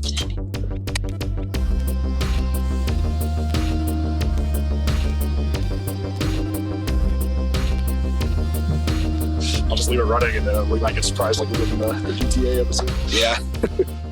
All right, that was side B of System of a Down by System of a Down. Not featuring a song called System of a Down, but has the lyrics System of a Down. Has the lyrics all in a system down. That's even better because it references it in a way that's not at all subtle, but not exactly the same. Yeah, exactly. I'm wondering I'm just curious about the female vocals on that last one. I was looking at the track listing and I didn't notice any additional... Oh, wait. Let's see. We got Sylvia Massey. Hell yeah. Oh, she engineered it. So nice. Yeah. Oh, no, There's a lot of people on here that I recognize. I noted during the while we were listening to this, I think it's funny that this album sounds so great. And basically the same production team was on Metallica's Death Magnetic. And while that album has mostly great songs, it did not sound good. Like anytime I listen to it, I listen to the fan remixes that they made out of the Guitar Hero tracks, which I think is fucking great. Like somebody just took the tracks and made their own mixes of that album. But I would blame Metallica more than the production team for them having like their idea for what a good Metallica mix sounds like that they haven't been right about. Like that they weren't right about from like the 90s until the early aughts for a while. Like I think their last couple albums were actually pretty well mixed, but like I think their last one sounded great. Yeah. But I think there was a stretch in like from like the late 90s through most of the aughts where they stopped knowing what made a good Metallica mix. Yeah. Well, and I blame Lars. Well, you blame Lars for everything. I mean, Metallica historically have never been great at making their albums sound great. Like, you know, infamously they mixed Jason Newsted out of And Justice for All and for some reason refused to make a remix version. And I think Lars said something like, well, that's historically that's what the record sounds like. And I'm like, yeah, we want to hear the version where he recorded some sick bass lines that we don't get to hear. Yeah. I'm like, if you want the original to exist, just don't take it off streaming services, or you can go and buy the album. But there's no reason in 2020, what year is it? 2025, that you can't make a new version of that album, especially like just release both. Anyway, it's frustrating. But yeah, I think I agree with you. That's probably more on Metallica than it is on Rick Rubin or Greg Fieldman. Yeah. And that also came out during the like the height of the loudness wars, where pretty much every album that came out in that period of 2000s, 2008 just were brick walled to hell. It's like they were trying to do the they were trying to do like the wall of sound Phil Spector thing, but without, like the kind of instrumentations Phil Spector liked to do, like with like the big band, like bring the big band song into rock and doo-wop. Only instead it's like just layer the guitars on top of each other until you can't hear anything. Well, analog wall of sound is very different than digital wall of sound. That's also probably part of it, yeah. But yeah, overall, what did y'all think of side B? It was a little less weird than side one, which also made it less unique. Like, it didn't stand out as a collection of songs quite as much. It was still good, but I think I liked the first side better because of just like it was a little more adventurous and all over the place. For sure. I have the same opinion, essentially. I might have passed over the second half. If it had been its own album or had been the first half, I might have passed it over as just some more metal, the weirdness in the sound of the first half. I noticed for that. Yeah. I noticed during the first side, I was doing a lot more bouncing, whereas side B, I was doing a lot more headbanging. Mm-hmm. Whereas I think side one was the hardcore side, side B was the heavy metal side. And of course, there are exceptions, which we'll talk about when we get into the individual songs. But yeah, I think they might have just front-loaded the stuff that made them stand out more and sound more unique, just so that it would be what people would notice more. Yeah, which was, I think, a good tactic. Yeah. But that said, I love all of these songs. There isn't a song on here that I don't like. And there wasn't really any moment where I got particularly bored or anything. Even during Mind, which was 6 minutes, it didn't feel like it was 6 minutes. No. But yeah, going track by track, War, I think... War? What is it good for? What's it good for? Absolutely nothing. This one, I think, was probably the most typical heavy metal song. It sounded like something that like Slayer would probably do more than something I would immediately connect with System of a Down. He did more of the sustained than he normally does. But that said, as a big heavy metal fan, of course, I fucking loved it. And, I love the "We will fight the heathens! We will fight the heathens!" We don't speak of war anymore, or any less after this song. Yeah, and the bridge felt more like a bridge than a breakdown, which I thought was a nice change of pace, which was nice. I do feel like it ended kind of abruptly. I feel like this one could have been slightly longer, but not like a lot longer.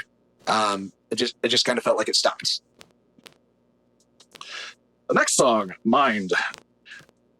This one, I really like the part where the music stops and in a really like kind of cartoony voice, he's just like, "Free thinkers are dangerous." Yeah. 1998 was a different time. Well, yeah, and while we were listening to it, I like that line kind of makes me cringe a little bit, and not for anything that Surge did, but because so many stupid people in the meantime have taken the phrase "free thinkers" and have applied it to, their so-called independent research, which is them watching YouTube videos by bullshit right-wing grifters and shit. So whenever I hear somebody being like, "I'm a free thinker," I'm a like, sovereign citizen. yeah, that's the first thing I think of. Yeah. And I'll bet you that's the kind of guy that John is, because I'll bet you John justifies his positions by being like, "Oh, I'm anti-authoritarian," or whatever, which I don't know how you can be pro-Trump and say you're anti-authoritarian at this point, especially. But I know people in that movement think they are. I'm pro free speech because I want to call my secretary Smeety and don't care if students get deported for writing an editorial. Yeah. This one has that creepy aspect of the "oh baby." Yeah. Just to intro it and to close it down. Like, why is this? This one also has a quote at the end of the lyrics. Do they all have a quote? Not all of them, but a lot of them. Yeah, this one has it says the February 18th edition of Britain's New Scientist magazine reports that the Geneva-based World Health Organization suppressed, under political pressure, a report which confirmed that marijuana is safer than either alcohol or tobacco. I mean, it is. Like, we all know that now. 1998. Yeah. So annoying. Way ahead of his time. Yeah, let's look at some of these other quotes that I didn't notice before. Under suggestions, it says, "Your thoughts and dreams are no longer sacred as they are exposed to a weapon known as remote viewing and monitoring." Spiders says, for those that control the central nervous system, control society and the world.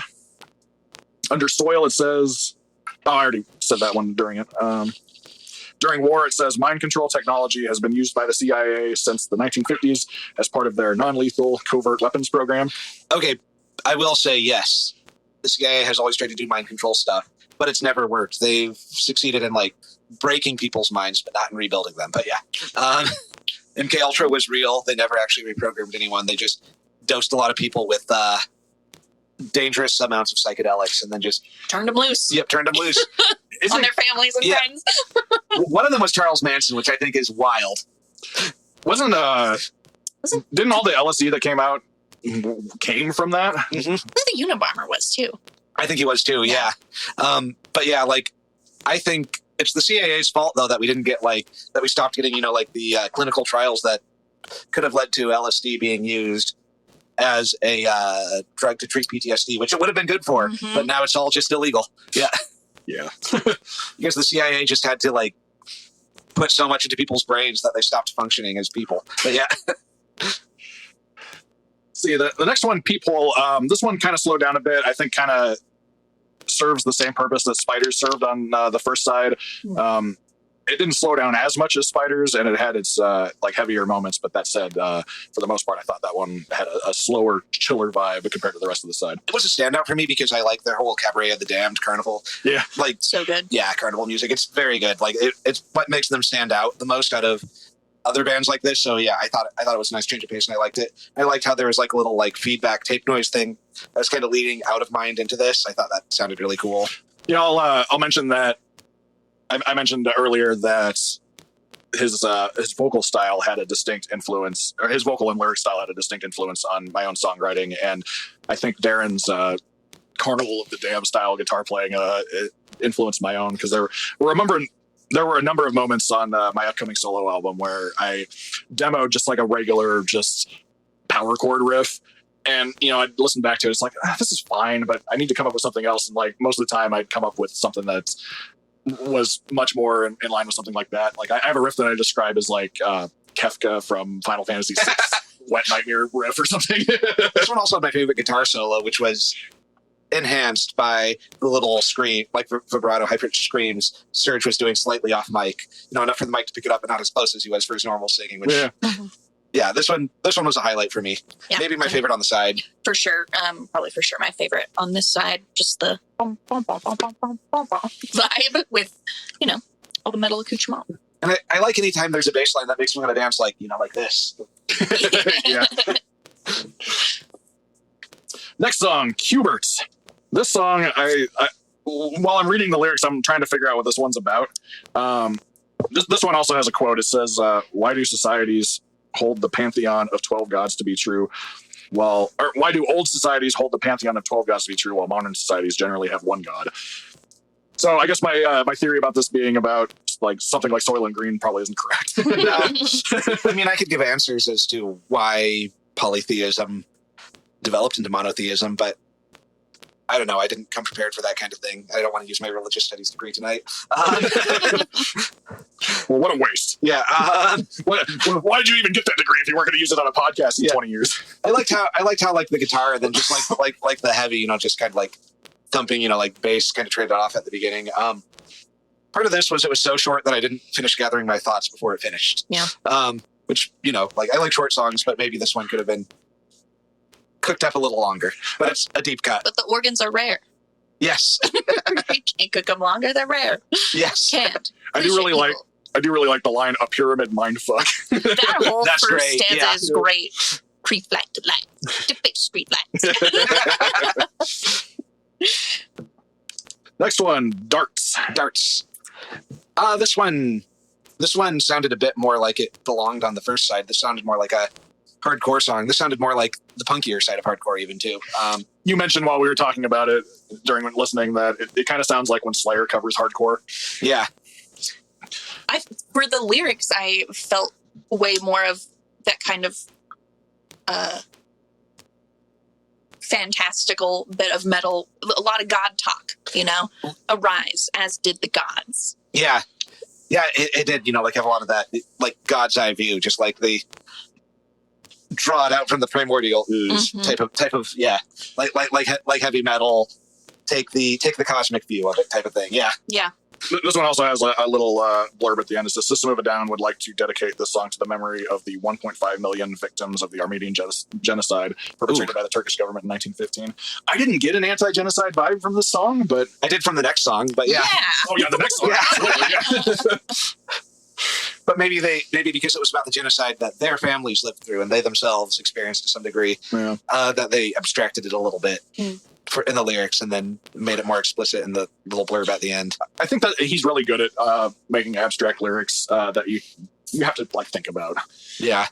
Which is interesting. I like it when lyricists are like that. I'm not like that. I wish I was. It's like, to me, my lyrics are very like blunt force.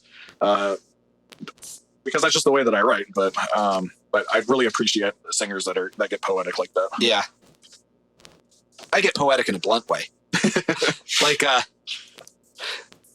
Like I'm sure even if people don't get exactly what I'm talking about in Art of Loving Correction, that they'll get where it's going with the biblical references, for example. Yeah. Then the last song, Pluck! Politically lying, unholy, cowardly killers. It was a good closer. Strong finish, yes. Yeah. I really like this one. And of course, I love the line of revolution, the only solution. Especially right now, because I'm very much in the opinion that we're in the can't vote out of this. Yeah. And here we find, finally, last line of the song, I think, all in a system down. Yes. And it had the start-stop drumming and it had a really good, I don't know, I thought it struck a good balance of being very much this band's and then also what I would think of as more typical metal elements. Yeah. The intro, like the guitar tone on the intro reminded me of a very recent episode we made. It reminded me of Naked Reagan a lot. Yeah, you mentioned that. But like the rest of it was like bowels of the lungs, heavy metal, just like, whoa. Yeah, which I think worked really well. And I also felt like this was the most political song on the whole album of mostly political songs. Mm-hmm. Like it really stood out. I would probably say this is the one that was the most obviously political because, like you said, like all of these songs, I think to a degree are. But this one, I think it's nice to end the album on a very matter of fact song where they're talking about. In case there was any doubt. Yeah, talking about things like genocide and how we have to rise up against things like that. And that's probably what we're gonna all have to do real soon, unfortunately. But. Yeah. Just put this on the playlist for it. Yeah, but unfortunately, we'll be fighting against John. But no, John's too old to fight. He'll just sit back. I don't really see him as a fighter. Yeah. Again, I just don't see how you can come from something like the Armenian genocide and then think that the way that I understand that Biden also treated Palestine very poorly. So I understand that he's not pro-Biden or pro-Democrat because neither me or Dave are either. Mm-hmm. Yeah. That doesn't mean you go running to the other side, and Trump is worse on that issue. Somehow. Yeah. I mean, Biden already leveled Biden didn't, but he enabled them to flatten the entire city of Gaza. And then, of course, Trump's now wants to turn it into a fucking resort. Yeah. So, John, why? Why? You can be conservative. I don't mind. I mean, I do mind that a little bit, but I wouldn't be mad about it. I'd just be like, okay, I don't know. Like, have you been following John the last several months, though? I haven't either. I'm just saying, I'm seeing a few people changing their minds. So maybe he's one of them. He doesn't know that. He made a quote recently. Oh, never mind. Okay. Yeah. Well, yeah, that's the thing. I mean, we've talked before, I think, on the show about, first term Trump voters. I think they were naive, but I understand it. So people wanted something different. I wanted something different. I didn't want fucking Hillary Clinton. Right. Yeah. But again, you don't go running to the other side. Right. Yeah. Like if he was like, I'm really into Gary Johnson, I'd be like, oh, that's lame. But whatever. Yeah. Go for it. You do you. Yeah. I don't know. Cognitive dissonance is very American, and he's crushing it in that case. He is fully integrated. He's American. Right. Yeah. I imagine not like those other immigrants. Yeah. I imagine my disappointment in John is very similar to your disappointment in Johnny Ramone. Yeah. Although Johnny Ramone is dead. Yeah. I'm glad he died before the Trump era because I suspect he would have loved it. He would have. Yeah. Yeah. But yeah, that was the first System of a Down album. It's not as polished as their next two, which means in some regards it doesn't reach the same heights, but there's a scrappy charm to it because it doesn't, because it's not as polished. Yeah. for me, like this one started out as one that I didn't like, and it might be my favorite. I don't know if I could pick this one over Toxicity or steal this album. I'm not sure. Like, I love those three. Like, my least favorite are the double albums, Hypnotize and Memorize, even though I love BYOB and the number of songs on that one. I feel like Toxicity is a good balance between like this era and the later one, and so it's my favorite. Yeah. But I would rather they did more albums like this than more like their later stuff. So yeah, it's kind of like we talked about in the Iron Maiden episode, where it's like I wish we would have got one or two more Paul Di'Anno episodes. I kind of wish we would have got one more of these before they went into Toxicity, because I love Toxicity. Yeah, I'm glad that album exists. There was a 3-year break, and I guess that's not that long, but I feel like they could have gotten one more. They could have, yeah. I think during this time, they were probably touring relentlessly before they could. Sure. Because I think they were one of those bands that like kind of brute forced themselves into popularity, and obviously paid off. Yeah, go for them. Because it was their next album that became the big hit. Yeah, that everyone knows. So yeah, that was my introduction to the band. So yeah. Yep. But yeah, so go check out System of a Down. Yeah, prepare for if the you haven't listened to it before somehow. Yeah, if you somehow missed this, or at least go back to the first album if you haven't listened to it in a while. It holds up. There's ways that it's very of its time, but not in a bad way. Like, it'll just make you remember, oh yeah, I remember 1998. Yeah. I don't think it's one where it's like, it sounds like its era, but it didn't age. Kind of like how I think, especially the original lineup of Black Sabbath, sounds like the 70s, but I think their music is timeless. This is one band that it's good to revisit and be like, okay, I still had like pretty good taste in high school. Yeah. I was doing okay. Yeah.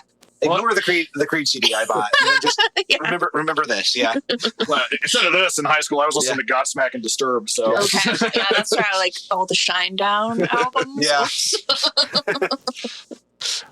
And like the guy from Disturbed is signing bombs for the Israeli military. So fuck that guy. Ew, it's like so much. That's too much. You can be shitty and not. That's like really shitty. I'll give one compliment to Disturbed. Their cover of Land of Confusion introduced me to Genesis. Their cover of Land of Confusion was okay. Their cover of Sound of Silence was dog shit. Yeah. And everyone loved that for some reason. Huh.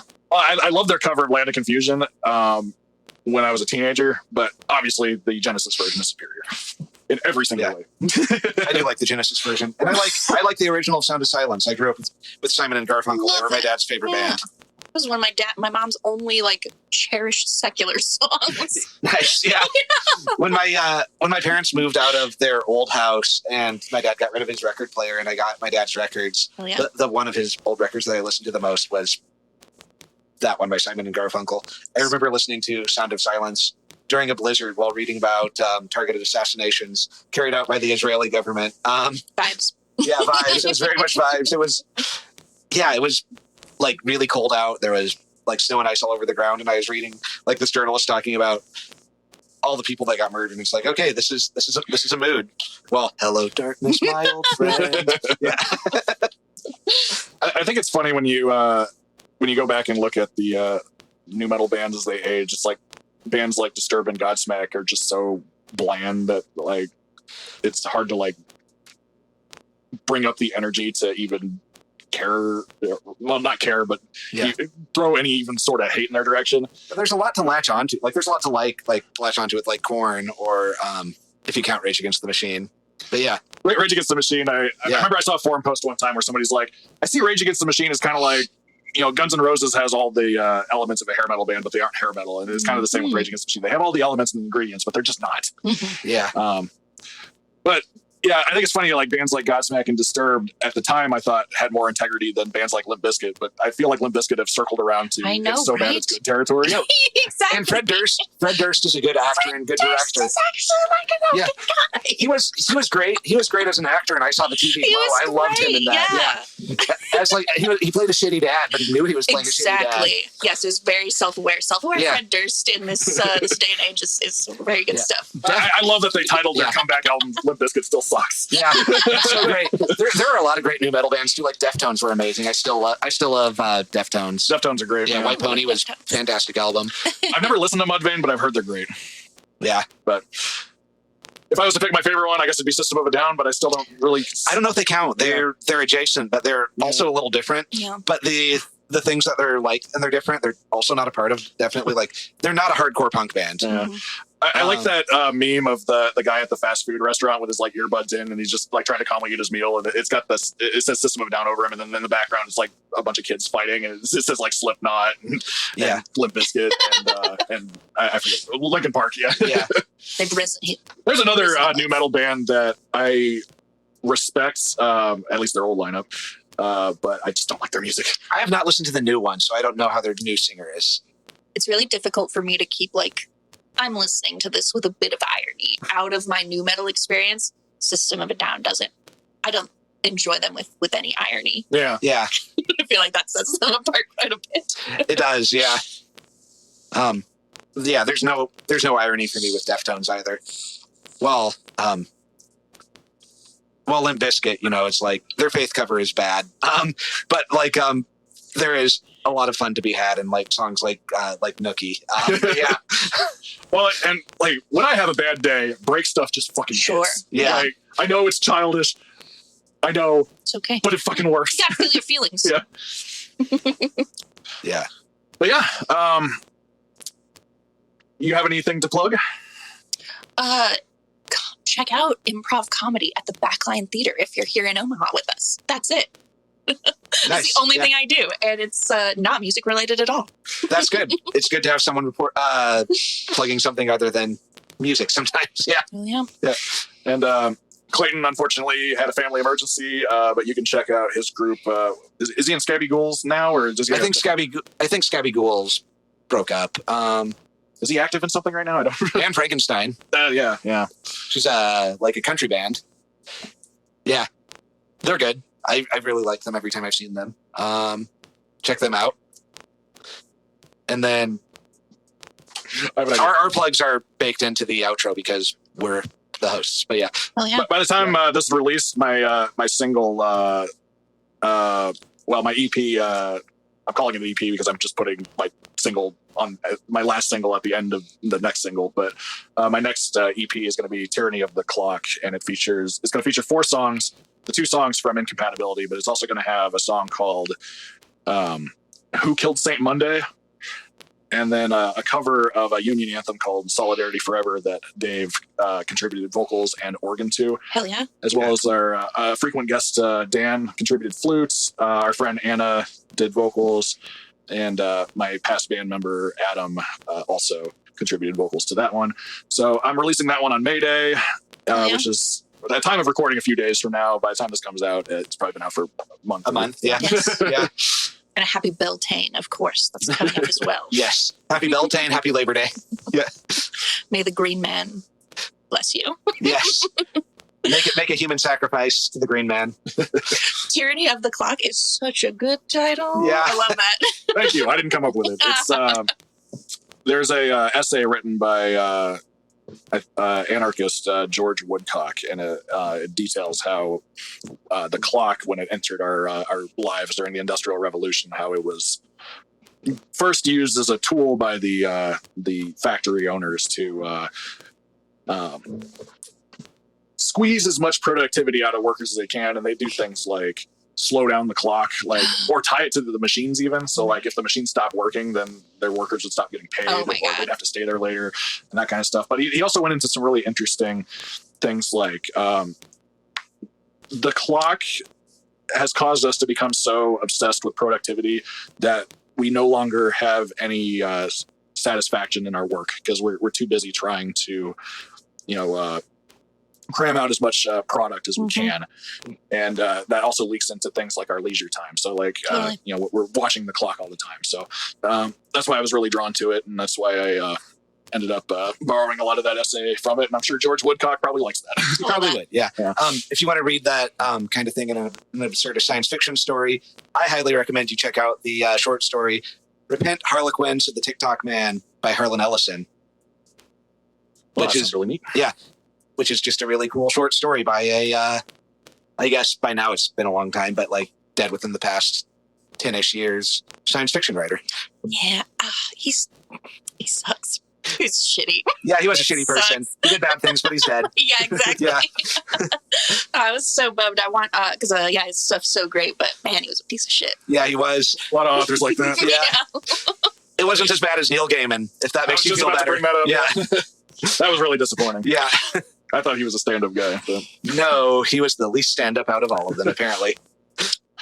And then I also thought of Cthulhu guy. H.P. Lovecraft? Yeah. Although I think he was kind of aware he was a piece of shit in some ways and was trying not to be. He was trying not to be by the end of his life, but he's been dead since the 30s. Yeah. So you also don't need to feel bad at all if you like his stuff. Yeah. Yeah, because he died in the 30s. Yeah. Yeah. Thanks for the ideas. Yep. Another one that really disappointed me was Orson Scott Card. Oh, yeah. Yeah, that's more tangible and material because he's still alive. Yeah. Yeah. Because Ender's Game, I thought, was a fantastic story. It was. Like, that was one, like, I remember in English class, like, they would make us read stuff, and, like, 2/3 of the time I was just not interested in what they were trying to get us to read, but that story was one that I loved so much that I read ahead of where we were supposed to be. Nice. In assignments and stuff. So I had the whole thing like read like way before the end of the course that we had on it. And it's just like it's a story about anti-genocide. So it's like I guess people aren't black and white, and Orson Scott Card has some redeeming aspects to him, but I just like, why do you have to hate homosexuals, dude? Yeah. Well, it's weird. I don't know if it's just me as a person, but I thought there was a lot of homosexual subtext. Yeah, Subtext. And that probably explains why he's the way that he is. Yeah. Exactly. He didn't know he was putting it in there. Yeah. Yeah. Okay, got it. Yeah. That really came out in the movie too. That, J.K. Rowling, though, is just a piece of shit. She's not closeted anything. She's just a bigot. I saw Dana posted something the other day that was just like you love Harry Potter, and then after she became a piece of shit, you realize how much of her work was like, what's the word I'm looking for? Like monarchist bullshit or something. Yeah. Empirical, like. Yeah. Yeah. It's like, she was always a piece of shit. Okay. Yeah. Yeah. That's the one I feel like she's gotten the extended H.P. Lovecraft treatment where everyone's like, shut up. The fans like have ownership now over that entire world. Like everyone owns it. It's not yours anymore. And the gayest fandoms own it. Like, sorry, it's not yours. But who's getting paid for it? Oh, yeah. Yeah. But yeah. When that game came out a few years ago, I'm like, all right, I'm never going to play that, so I can't boycott it. But yeah, I only play games that came out in 1998, apparently. So. I play like when this album came out. Yeah, I play new games. I don't play a lot of new games, but I play a handful of them. With how big the prices have gotten, I will not be playing a lot of new games for the foreseeable future. I don't think. I do remember like one time the security guard at work asked me if I played Marvel Rivals, and he was like, "No, I don't like playing online games with strangers."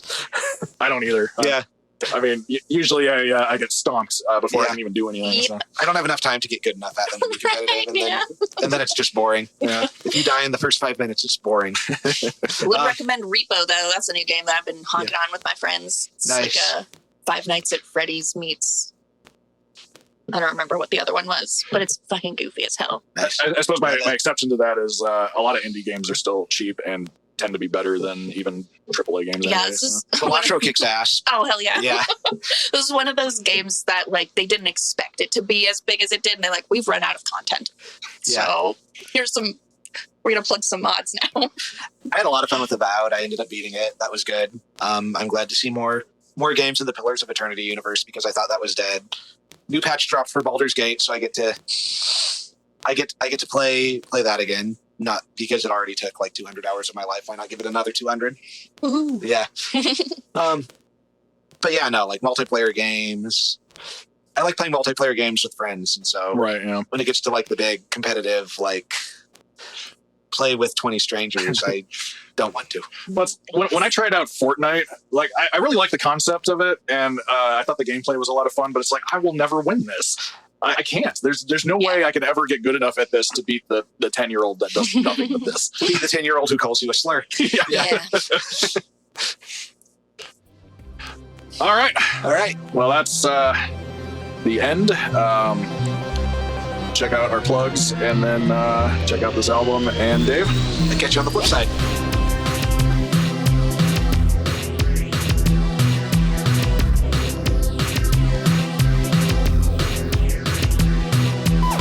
I hate to do this. I kind of have an emergency, and I have to go home. oh, gotcha. Okay. Yeah, sorry. Oh.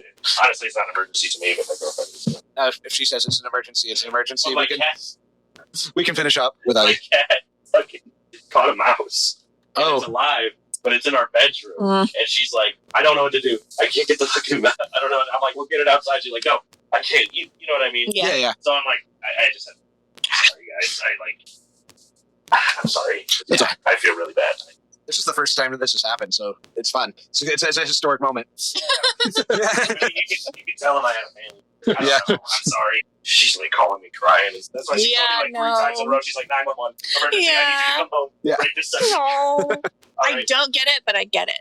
Yeah, I don't understand the fear, but I get that it is very strong. Yeah, I get it. Like, exactly. I'm like, I think it's something you could probably handle. Mhm. But, Yeah. One Some time, people just can't. My stepmom can't. I'm like, have you tried this last time you tried? Yeah. yeah, I know exactly. She just can't, and it's in our bedroom. So No, for sure. I'm making One you listen time- to Blaze Bailey because of this. Okay, yeah. One time, You can say that in the podcast. It's like you're picking the worst out for me.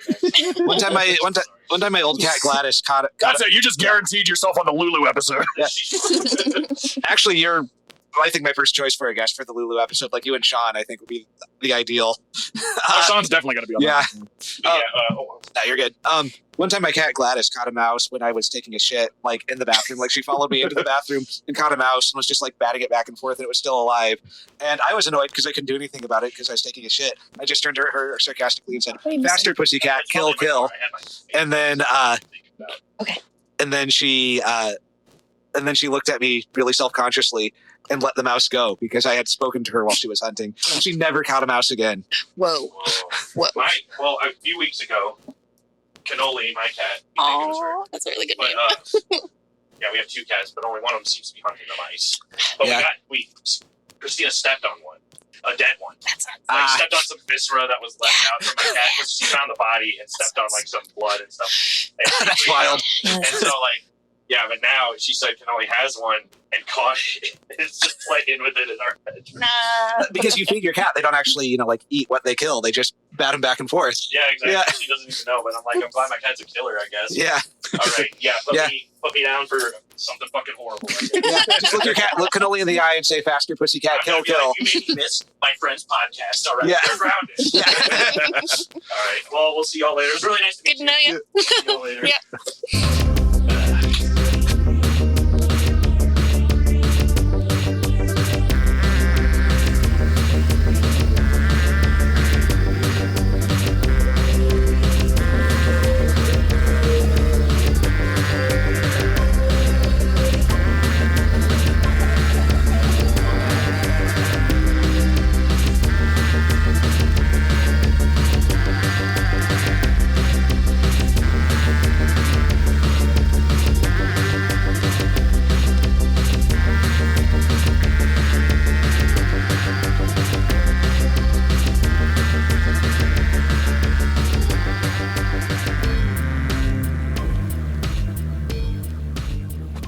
Side 1, Side B with Dave and Steve is a Floof Goof Studios production.